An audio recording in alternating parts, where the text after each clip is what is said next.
Welcome to week 6 of the Good Life Conversations. Today is just going to be me, no amazing, brilliant Miller. It's going to be an interesting conversation today, so my request is stay with me. I just got through watching the USA versus Canada men's Olympic gold medal match.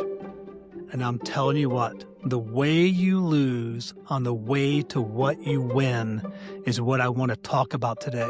What you lose on the way to what you win. So he lost a tooth and then he won a gold medal. I mean, that's the image I cannot shake. So it was a tie game late in the third period, Olympic gold on the line. There was a high stick. There was blood on the ice. There was a tooth gone. But he didn't leave. He didn't complain. He doesn't look for the camera. He stays in the game. And then 1 minute and 41 seconds into overtime, he scores the winning goal. Gold medal, toothless smile. And I thought, there it is. No one talks enough about what you lose on the way to what you win. And that's what I want to talk about today. What's the cost? Every meaningful win costs something. It's not theoretical, it's actual. So you don't get gold without losing something. You don't build a company without losing sleep. You don't build a marriage without losing ego. You don't raise kids without losing comfort. You don't pursue a doctorate without losing margin. And like I said, sleep. You grow a lot of new gray hair. There's always a tooth. Sometimes it's your reputation. Sometimes it's the old version of you. Sometimes it's certainty. Sometimes it's safety. And here's what fascinates me. We celebrate the medal, but we hide the cost. Can't tell you how many young people, and I hear myself say that because in my mind, I'm late 20s, early 30s, but I am 56. And so these late 20, early 30-year-olds come to me. They see my success. They see the access to really smart people that I have. They see the conversations that I get to be a part of. And they ask the question, Dean, how do I do what you do?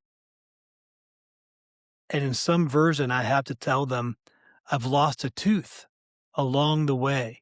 I mean, if I go back to 2006, 2007, for those that are old enough to remember, 2006 was an amazing year, but 2007, 2008, not as much, right? Financial crisis, terrible time to be young and starting a business. My version of the tooth was maxing out my credit cards, draining my 401k that I had built up from Big Pharma, and still not having enough money to sleep in a hotel. I was in Tennessee, was doing some work with a client that I was trying to sell and grow that contract in Kentucky, and ended up having to sleep in my car in the parking lot of the hotel, and woke up that next morning with my jaw so sore, so tight from shivering all night. We celebrate the medal. We hide the cost, right? We post the win. We don't post the blood. Blood's real. Every meaningful season has cost me something. So from when I went from undercover narcotics, there was a big gap there, about 8-9 months before I got hired to a small tech pharma company, and then was able to jump to Pfizer and then able to go to Merck. But early mornings, hard conversations, letting go of old identities. I've talked about in the past that there was a dean at work and a dean at church and a dean at home. And if those three realities ever met each other, it was going to be a problem. And so then once I just put a stake in the ground that there was going to be one dean, so whether you knew me professionally or personally or within a religious context, you would see the same person. So just letting go of these old identities.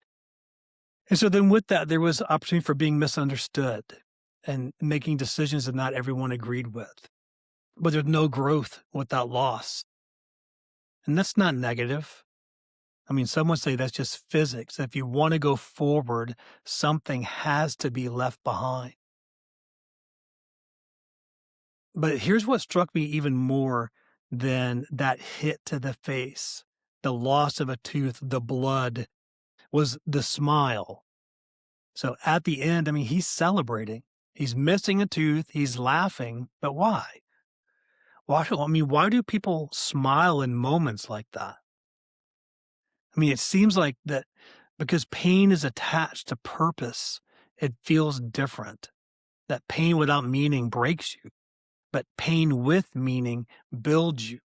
And when I look back on those months of, again, maxing credit cards, draining a 401k, which is just a financial disaster because of the tax implications and the penalties, looking at, I mean, I had 4 children, a wife, a mortgage, and we're waiting for a check. So I sold a contract. I was going to pay $90,000 a month, but they paid 4 months after the contract started. And the kids running to the mailbox every day, just celebrating, looking for an envelope of, we got it. We got the check. We got the check. But it was just another bill. When they were young, 10 years old down to 1 year old. When my wife and I look back at that, that pain, that suffering, I mean, it didn't break us. I mean, it built us. That when you sacrifice, and when the sacrifice is connected to something larger, it transforms the experience. I mean, it's true in sport, it's true in leadership, it's true in partnering, it's true in parenting, it's true in business. It's not the pain that shapes us, it's the story that we attach to that pain. I mean, I think about business opportunities where I went to close it and it was just terrible. It was just a hot mess and the pain associated with that. But there's a story that I attach to it, and it makes a difference. So there's a difference between I can't believe this happened to me and this is the price of admission. And so when you see it as the price of admission, you stay in the game. And that's what I saw. I mean, just in this Olympic USA versus Canada, it wasn't toughness for show. It was commitment. It was belonging. It was identity. He wasn't playing for himself. He was playing for the team, for the American flag, for something bigger. And even in the post interview, he just was repeating himself. I think just adrenaline and I mean, blood swelling that's starting to happen, a big, massive gap for these shredded teeth. And he just kept saying it was for the American hockey program, that for these kids, particularly up in the Northeast or North Central, Michigan, Minnesota. I mean, there's just communities built around this and always kind of feeling second best to Canada, which has just been so dominant for so long. When you're anchored to something bigger, you don't leave the ice.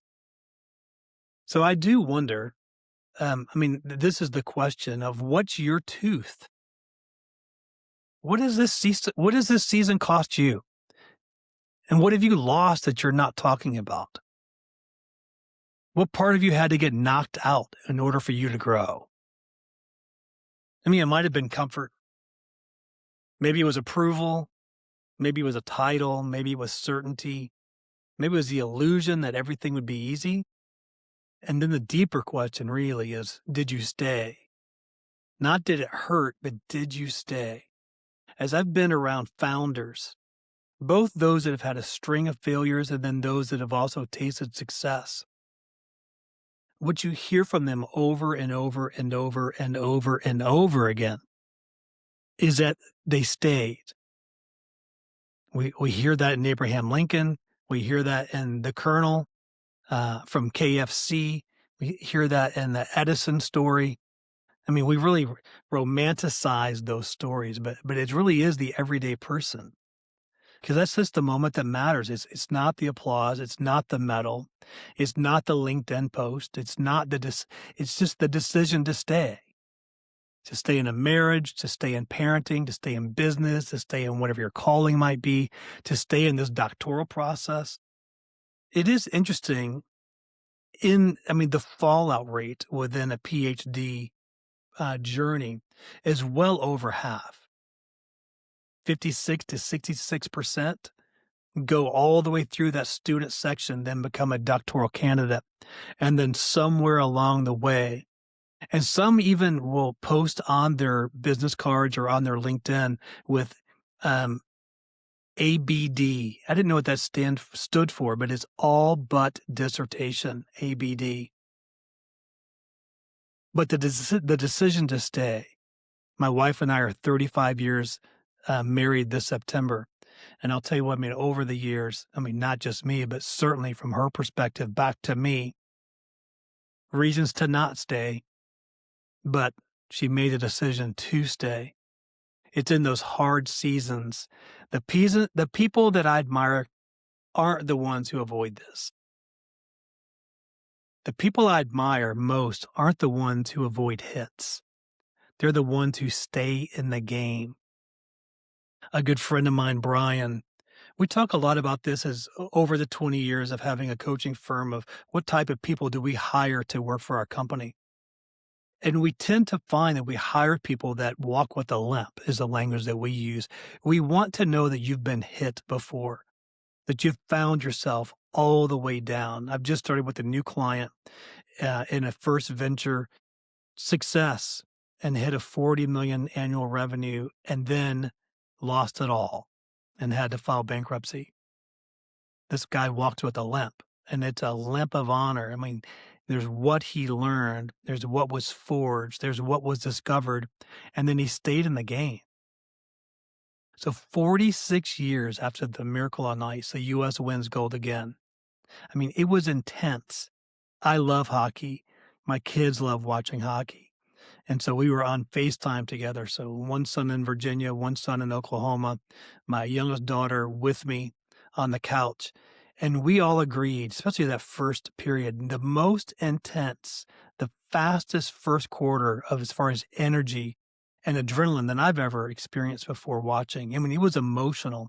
But what I'm going to remember is going to be the missing tooth and then that smile, because it really tells the truth that winning cost something.